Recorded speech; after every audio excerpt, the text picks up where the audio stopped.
Hey, yo, what's up? It's your man, Lloyd. You're now tuned in, locked in to hiphopwire.com. Yeah.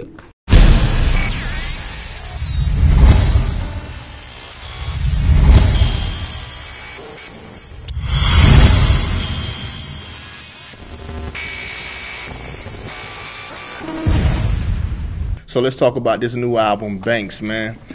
What was the approach? Because let's keep it real. Like, G-Unit, everybody was saying that y'all had fell off. So did you take this approach pretty much like you going back into your first album?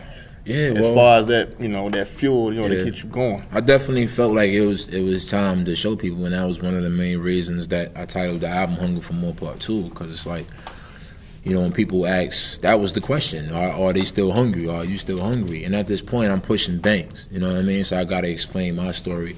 And Beamer, Benz, and Bentley happened, and then that spark is what made me go, you know what? And I feel the energy the way I felt it when I first came. So this is reminiscent of that time. So whoever doubted, I'm gonna remind them this is why, and then live up to it with the body of work, Hunger for More Part 2. So you definitely feel the pressure, But like I always say, man, it feels good to win when everybody wants you to win, but it feels so much better when you have doubters, when people don't expect you to win and then you win. Me, myself, personally, outside of music, I've always been a more humble type dude. Never really been an attention seeker. And sometimes that's who I became in my music. And, nowadays we're going into the blog era, and where whoever's seen the most appears to be the one who's popping. So that's me going outside the box and stepping out more into the public because it's necessary. The same thing people were watching DVDs going, I'm not doing the DVDs, and you look at somebody like Nicki, she's come from the DVD market and may know to have a platinum single and a household name in New York. And I seen them do a show in Haiti the other day, and rocked it. So, who am I to not do everything that I need to do? That's why I'm on promo tour right now. You don't find too many new artists doing it because they don't know no better. And budget might not be there, so they don't even let you know that this is what you should be doing.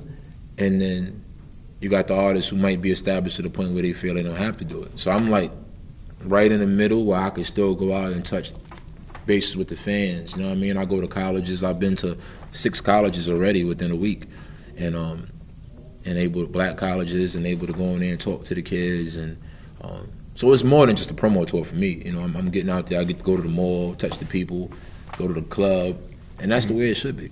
Okay, let's switch gears for a little second, man. I know 50, and I know you're a part of it too with the coat drive going on in New York, man.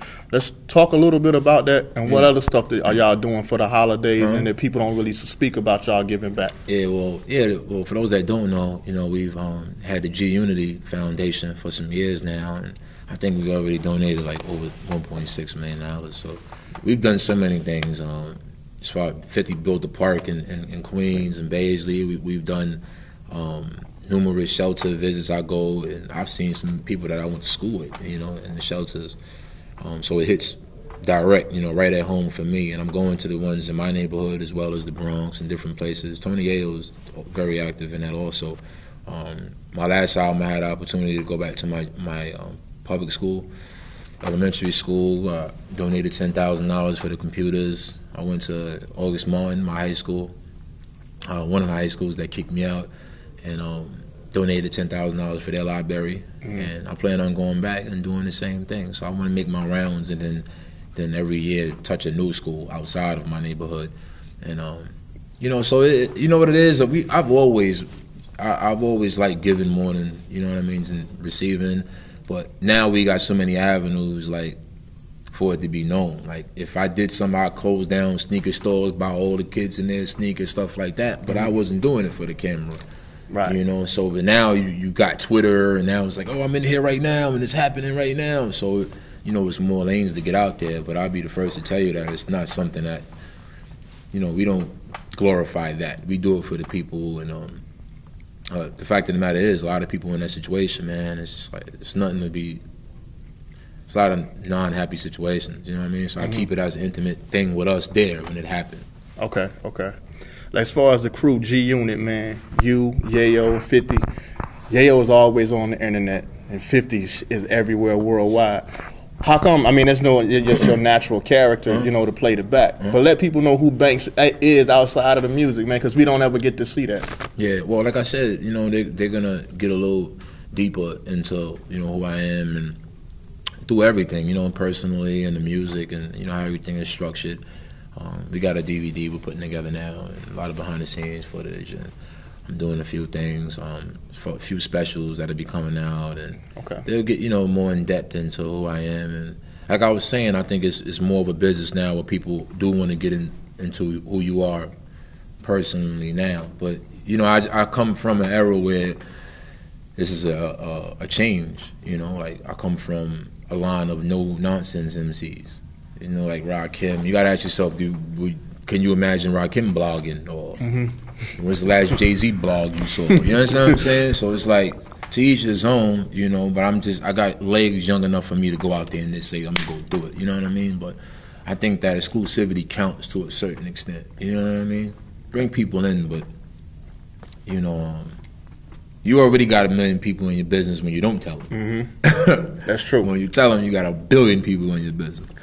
So what's up as far outside of the music, man? What type of side projects? Any acting? What's going on with that? Business ventures outside of music? What else you got going on? I'm in talks, you know, with a few different things now. As far as the movie thing goes, I've been getting thrown so many different opportunities, to be honest. But the music, I couldn't get sidetracked this time. Because the music is what opens up the lane for all these things to happen. These conversations don't happen when you're not hot. You know, so with that in mind, I'm like, let's stick to the business at hand. Let's get the album out, right? 50 actually wanted me to shoot a movie for this one and package it with this album. But then he just got the whole new situation. So, you know, hopefully that'll be the, you know, the goal for the next album is to have a album, whether packaged with a movie or have a movie around the same time, or just something to make it bigger than the last album. And that's why I've been planning on shooting like miniature films as far as my videos. Like Any Girl video was based off of the movie How to Be a Player with Bill Bellamy. So I basically did a part 2, threw me in the mix. Then it's like it's prepping me for when I hit the big screen. So I definitely would want to do that. Yeah. And I'm in between management now, so you know, real soon we'll see a lot of big things happening. Hey yo, what's up? It's your man Lloyd Banks. You're now tuned in, locked in to hiphopwire.com. Yeah.